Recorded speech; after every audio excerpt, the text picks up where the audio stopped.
할렐루야. 잘 오셨습니다. 다 같이 사도신경으로 우리의 신앙을 하나님께 고백하겠습니다. 나는 전능하신 아버지 하나님 천지의 창조주를 믿습니다. 나는 그의 유일하신 아들 우리 주 예수 그리스도를 믿습니다.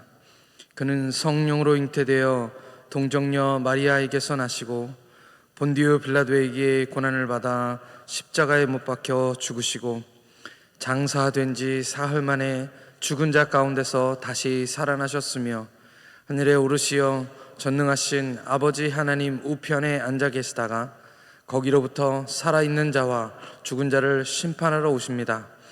나는 성령을 믿으며 거룩한 공교회와 성도의 교제와 죄를 용서받는 것과 몸의 부활과 영생을 믿습니다. 아멘. 찬송가 151장 우리 하나님께 찬송 드리겠습니다.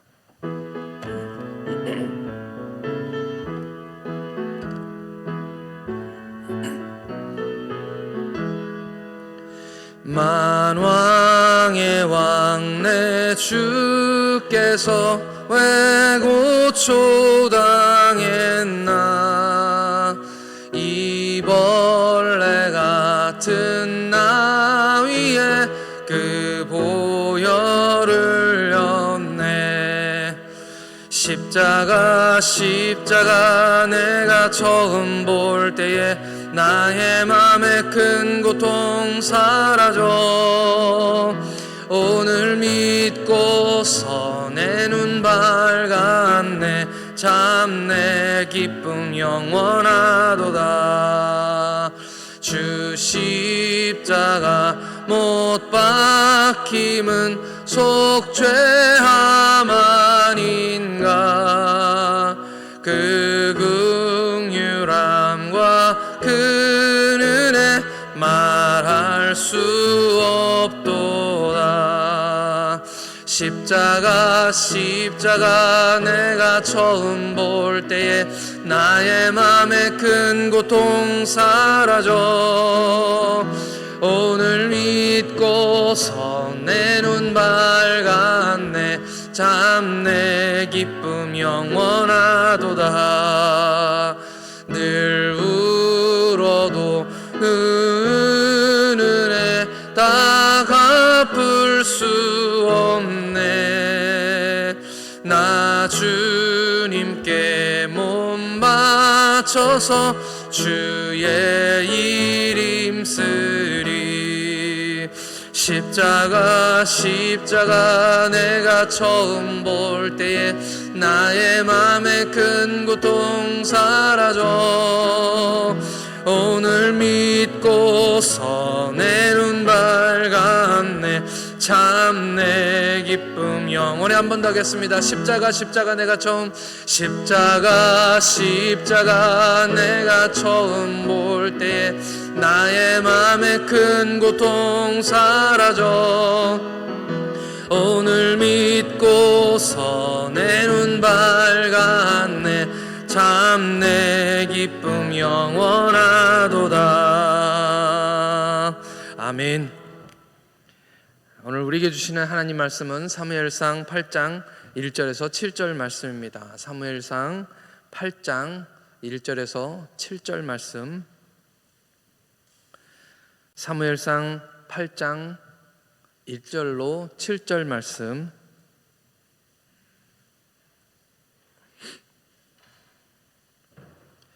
다 찾으셨으면 한 절씩 교독하고 마지막에 같이 읽겠습니다. 제가 먼저 읽겠습니다. 사무엘이 늙음에 그의 아들들을 이스라엘의 사사로 삼으니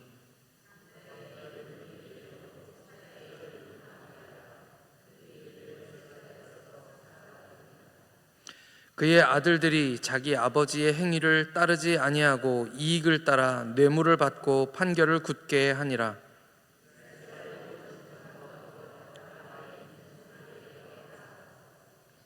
그에게 이르되 보소서 당신은 늙고 당신의 아들들은 당신의 행위를 따르지 아니하니 모든 나라와 같이 우리에게 왕을 세워 우리를 다스리게 하소서 한지라.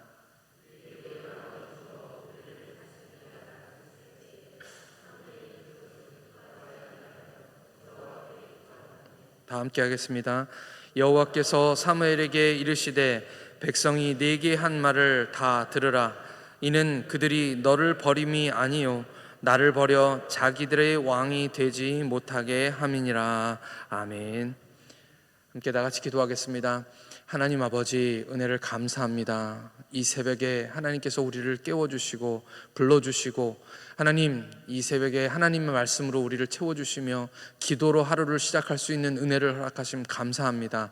한 사람도 주님의 은혜가 아니면 주님 앞에 나올 수 없사오니 하나님, 주님 은혜로 우리를 붙들어 주시옵시고, 이 한 시간 하나님께서 주시는 그 은혜 말씀으로 우리가 먹게 하여 주시옵시고, 오늘 하루 주님 은혜로 살게 하여 주옵소서.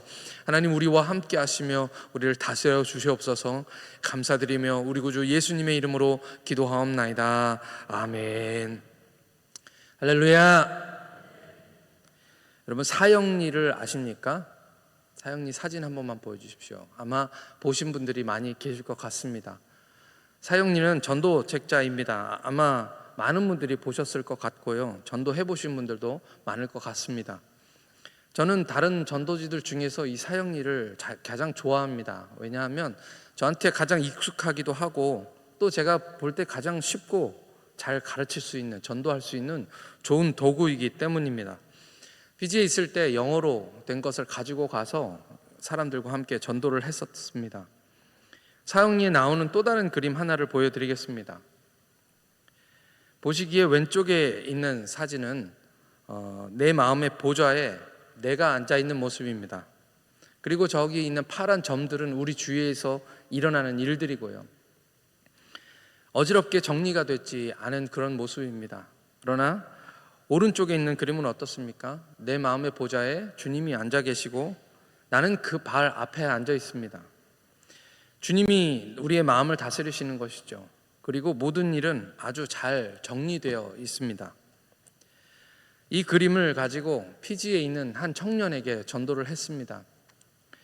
그 청년은 28살이었는데 데니라는 청년이었는데, 그 청년에게 전도를 할 때 그 청년이 원래는 예수를 잘 믿었었는데 친구들을 잘못 만나서, 그래서 도둑질도 하고 그러다가 감옥에도 갔다 오고 한 그런 청년이었습니다.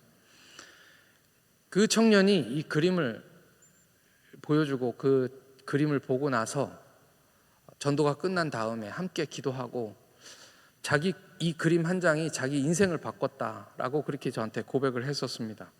그리고 열심히 공부해서 그가 다시 한번 피지에서는 기업들이 많지 않기 때문에 그나마 큰 기업이라 할 수 있는 대기업, 피지에서는 대기업인 타프라는 회사에 들어가서 나중에 결혼도 하고 취직도 하고 그의 삶이 바뀌는 것들을 제가 보았습니다. 사사기는 영적인 혼란 시대입니다. 그 영적인 혼란 시대에 우리가 성경을 계속 읽다 보면 답답한 것들이 있죠. 죄를 짓고 우상 숭배에 빠진 이스라엘 백성들을, 그들이 죄를 지을 때마다 하나님이 심판을 하십니다. 이방 나라들을 통해서 그 이스라엘 백성들을 심판하시는데요, 그렇지만 그들이 돌아와서 회개하고 하나님께 다시 돌아오면 사사들을 보내서 하나님께서 그들을 구원해 내십니다. 그리고 그 사사의 치리 안에서 그들이 하나님을 잘 믿을 때에는 그 치리 밑에서 평화가 찾아오는 것을 보게 됩니다. 그리고 그 일이 계속 반복되는 것이 바로 사사기의 이야기입니다. 그런 사사기의 마지막 사사는 사무엘입니다. 그렇게 사무엘에게서 모든 사사의 시대가 끝나고 이제 왕정시대, 이스라엘은 왕정시대로 들어갑니다.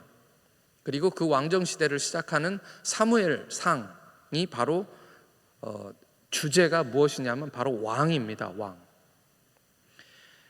사사기는 그렇기 때문에 이 말씀으로 끝나고 있습니다. 사사기 21장 25절에, 그게 사사기의 마지막 절입니다. 사사기 21장 25절, 그때에 이스라엘에 왕이 없으므로 사람이 각기 자기 소견에 옳은 대로 행하였더라. 왕이 없었기 때문에 이스라엘 백성들, 사사기는 이랬다라는 것을 지금 이야기하고 있는 것입니다. 그런데 사무엘이 늦고, 그 사무엘은 제가 말씀드리기를 마지막 사사라고 말씀드렸습니다. 오늘 말씀은 이제 사무엘이 늙고 아들들은 아버지가 기대한 그런 그만큼의 삶을 살지 못했던 것 같습니다. 이스라엘의 사사는 세습되지 않습니다. 하나님이 그때그때마다 하나님께서 사사를 정하십니다. 사무엘이 아들들에게 사사의 직을 물려준 것 같지는 않습니다. 워낙 이스라엘 땅이 당시에 넓었기 때문에 그 넓은 땅을 다스리면서 그 아들들에게 책무를 맡겨서 사무엘은 라마에서, 수도라고 할 수 있습니다, 이 라마에서 사사로 섬기고, 그 아들들은 맨 아래에 있는 브엘세바에서 이제 사사로, 그러니까 이스라엘 남쪽 끝에 있는 곳에서, 그 끝이 아주 중요한 곳입니다. 왜냐하면 국경이 맞닿아 있고, 그리고 애굽으로부터 오는 물자들을 만나는 아주 교역이 아주 중요한 곳이었고, 웨세로부터 침략이 많은 곳이었기 때문에 이 브엘세바로 보내서 일종의 보조사사로서 지방의 행정을 맡게 했던 것 같습니다. 그리고 어떤 일이 발생했느냐, 그들이 뇌물을 받고 판결을 굽게 하는 일이 일어나는 것이죠. 그래서 사람들은 이것을 빌미로 사무엘에게 왕을 강력하게 요구합니다. 사무엘의 아들들이 잘못한 것은 확실히 맞지만 그들이 잘못했기 때문에 왕을 요구한 것은 그저 핑계에 불과한 것입니다. 오늘 본문 5절 말씀을 함께 같이 읽겠습니다. 5절 말씀 시작. 그에게 이르되 보소서, 당신은 늙고 당신의 아들들은 당신의 행위를 따르지 아니하니 모든 나라와 같이 우리에게 왕을 세워 우리를 다스리게 하소서 한지라. 그들이 하고 있는 말이 무엇입니까? 오늘 말씀에 이들이 하는 말 중에 가장 중요한 말은 모든 나라와 같이입니다. 모든 나라 같이. 왜 우리만 왕이 없습니까? 우리도 왕이 있었으면 좋겠습니다. 다른 나라를 보니까 다 왕이 있는데 우리나라만 왜 사사가 다스립니까? 라고 이렇게 얘기하는 것이죠. 이미 그들의 눈에는 이웃 나라들의 왕정 제도가 더 좋아 보였다라는 것입니다. 오늘 말씀이 이제 8장인데요. 바로 앞장은 우리가 잘 아는 에베네셀 장입니다. 내용은 무슨 내용이냐면 블레셋 사람들이 늘 이스라엘 백성들을 괴롭힙니다. 그리고 그들이 와서 전쟁을 벌여서 이스라엘 백성들과 싸워 그들의 전쟁에서 4,000명이 이스라엘 백성들이 죽습니다. 위기가 닥치니까 대제사장이었던, 이때는 사사가 사무엘이 아니었습니다. 사무엘은 어렸고요. 대제사장이었던 엘리가 아들 둘, 그러니까 홈니와 비느아스를 시켜서 법궤를 메고 전쟁에 나갑니다. 그리고서는 그 전쟁에서는 아까는 4,000명이 죽었다 했는데 이번에는 3만 명이 죽습니다. 하나님의 말씀에 둔감했던 엘리 제사장과 하나님을 알지 못하는 아들들, 그들이 하나님의 임재가 없는 그냥 껍데기에 불과한 법궤를 메고 나가니까 그 결과는 아주 참혹했던 것이죠. 그래서 어떻게 되었습니까? 두 아들은 죽고 하나님의 법궤는 빼앗기게 되는 것입니다. 그리고 난 후 이제 사무엘이 다스리게 된 것이죠. 사무엘은 처음부터 무엇이 문제인지를 알고 있었습니다. 그래서 이스라엘 백성들에게 우상을 버리게 하고 그 다음에 하나님 앞에 죄를 회개하게 했습니다. 그리고 난 후 미스바에 다 같이 모이라고 했습니다. 미스바라는 넓은 고원지대인데 그 높은 곳에 사람들을 다 모은 것이죠. 그리고 지금으로 말하자면 부흥회를 연 것입니다. 하나님 앞에 회개하며 함께 기도하고 하나님께 예배드리기를 시작했습니다. 이스라엘 백성들이 다 그 미스바라는 곳에 모였기 때문에 그 소식을 들은 블레셋 사람들은 이거 좋은 기회다. 이번에 한 번에 이스라엘 백성들을 모두 멸망시킬 수 있겠다. 비무장 상태로 모두들 산 꼭대기로 올라가 있는 그런 너무 쉬운 그런 전쟁이라고 생각했기 때문에 그들은 살기가 등등해서 미스바로 몰려오게 된 것입니다. 전쟁이 발발하기 바로 직전입니다. 폭풍전야가 되었는데 그때 사무엘이 한 것이 무엇입니까? 바로 하나님 앞에 예배한 것입니다. 그리고 그 하나님께 드리는 그 예배를 통해서 하나님은 우레를 바라셔서 우레를 내리셔서, 그러니까 천둥, 번개 그런 것이죠. 블레셋을 혼란케 하시고 그 후에 이스라엘 백성들은 그들을 쫓아가며 그들을 죽이게 됩니다. 그리고 그 전쟁에서 승리한 후에 세운 돌, 그것을 에벤에셀이라고 이름을 정하게 됩니다. 그 뜻은 도움의 돌, 하나님이 여기까지 우리를 도우셨다라는 그런 뜻입니다. 그 엄청난 부흥의 역사가 일어난 지 채 5년이 되지 않아서 오늘 말씀, 이제 8장 말씀입니다. 그들이 왕을 요구하고 있는 것입니다. 우리도 왕이 있어야 되겠습니다. 또 전쟁이 나면 어떡합니까? 다른 나라들처럼 왕이 있어야 하고 제도가 있어야 하고 왕정국가로서 왕이 군대를 일으키고 전쟁을 우리를 위해서 해야 된다라는 그런 주장인 것이죠. 바로 직전에 에벤에셀의 전쟁 속에서 그들이 미스바에 모여서 함께 하나님께 회개하고 기도했던 그것을 통해서 이스라엘 백성들이 배운 것이 무엇입니까? 블레셋이 문제입니까? 적들이 쳐들어오는 것이 문제입니까? 전쟁이 문제입니까? 무기가 제대로 갖춰지지 않은 것이 문제입니까? 그들에게 왕정제도가 없기 때문에 그래서 늘 전쟁에서 패배하는 것입니까? 문제가 무엇인지 이스라엘 백성들은 아직도 모르고 있는 것이죠. 블레셋이 문제가 아니라 진정 문제인 것이 무엇입니까? 바로 우리가 문제라는 것입니다. 우리가 정치 제도, 왕이냐 의회나 대통령이냐 이런 것이 중요한 것이 아니라 오늘 내가 하나님 앞에 어떤 자세로 있는가, 내가 하나님을 아는가 모르는가, 우리가 하나님 앞에 죄를 짓고 있는가 그렇지 않은가, 그런 것이 문제라는 것이죠. 오늘 말씀 속에서 이제 사사로 세워진 사무엘은 당신 말고 왕을 세우라는 그 말에 인간적인 서운함을 느꼈던 것 같습니다. 그래서 그 마음이 좋지 않았는데 하나님이 그에게 찾아오셔서 그를 위로하시면서 이렇게 말씀하십니다. 오늘 말씀 7절 말씀입니다. 오늘 말씀 7절, 여호와께서 사무엘에게 이르시되 백성들이 네게 한 말을 다 들으라. 이는 그들이 너를 버림이 아니요 나를 버려 자기들의 왕이 되지 못하게 함이니. 사무엘의 서운함은 아무것도 아닌 것 같습니다. 오늘 하나님께서 그 서운함을 지금 말씀하고 계시는 것입니다. 우리 하나님은 늘 우리의 왕 되시기를 원하시는 것입니다. 하나님이 우리의 왕 되시기를 원하셔서 우리를 창조하시고 우리를 만드시고 우리를 다스리시기를 원하시는 것들을 우리는 성경에서 계속해서 볼 수가 있습니다. 그런데 우리 인간들은 늘 어떻습니까? 그 하나님의 마음을 배반하고 있는 것이죠. 하나님은 성경에서, 그리고 지금도 마찬가지지만 계속해서 연거푸 반복적으로 우리 인간들에게 배반을 당하고 계시는 것입니다. 그렇게 세워진 왕이 누구입니까? 사울 왕이었습니다. 그 사울 왕은 우리가 다 아는 것처럼 하나님 앞에 버림받게 됩니다.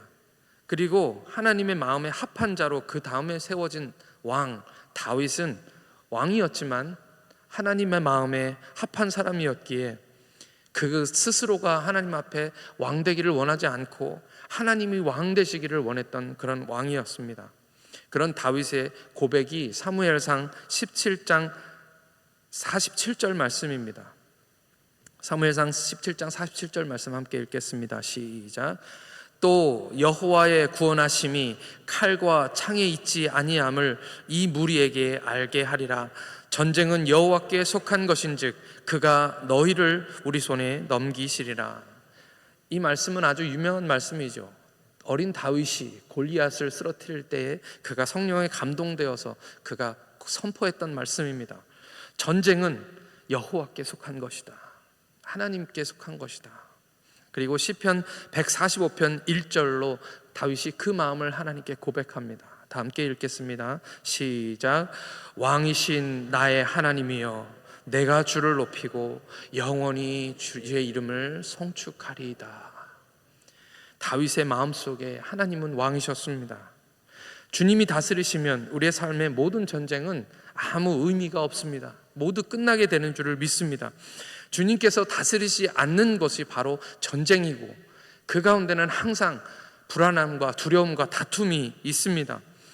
우리에게는 주님만이 왕이신 줄 믿습니다. 다윗과 같이 여호와 하나님이 나의 왕이십니다라고 고백하실 수 있는 저와 여러분들 되시기를 축복합니다.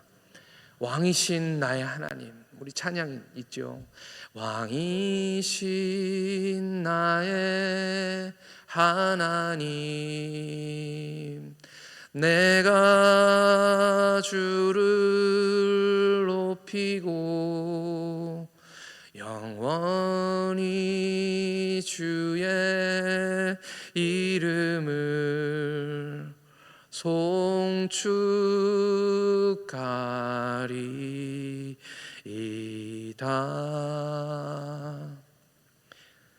주님이 우리 마음속에 왕으로 오셔서 다스리시고 우리 삶 가운데서 결정하시고 말씀해 주셔서 우리의 마음이 주님의 성전이 되고 그로 인해서 모든 문제들이 해결되는 저와 여러분들이 되시기를 예수님의 이름으로 축원합니다.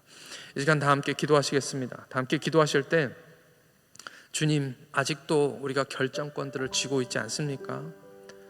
입으로는 주님이 왕이십니다 라고 말하고 있지만 아직도 다른 사람들처럼, 세상 사람들처럼 우리도 그렇게 해야 되겠습니다 라고 주님께 고백하고 있지 않습니까? 주님이 말씀하시는데 주님께 그건 좀 어렵겠습니다, 그것은 세상의 이치하고 맞지 않습니다, 그것은 내 마음에 좀 불편합니다 라고 세상의 방법을 고집하고 있지는 않습니까? 오늘 이 시간 주님 앞에 모두 내려놓게 하시고 주님 밟지 않게 하여 주옵소서. 주님이 내 마음의 중심에 오셔서 내 마음을 다스리시고 나를 붙들어 주시고 주님의 말씀에 우리는 순종하게, 주님 발치에 앉아서 순종하게 해달라고, 우리 하나님께 왕이 되어달라고 다 같이 하나님께 기도하겠습니다. 하나님 아버지, 은혜를 감사합니다. 왕이신 하나님 높임을 받아 주옵소서.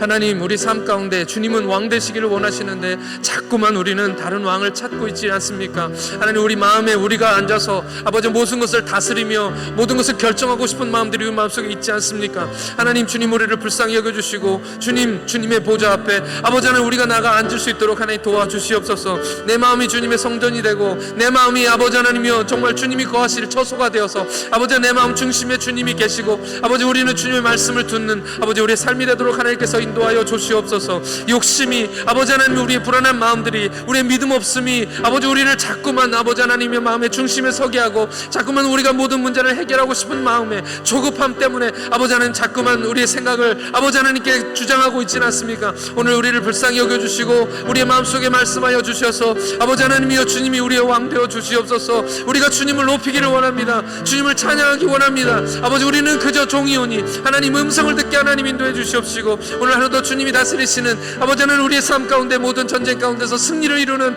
아버지 하나님이여 그 아버지 하나님이여 주님이 왕 되시는 삶을 살아갈 수 있도록 이 시간 우리를 도와주시옵소서. 아버지 우리의 교만함들이 물리치게 하라 하나님 인도해 주시고 하나님 우리의 마음들이 더욱더 주님 앞에 겸손해져서 아버지 하나님 주님을 우리 마음의 보좌에 모시고 왕으로 아버지 우리 주님을 모실 수 있는 우리 삶이 되도록 하나님께서 인도하여 주시옵소서.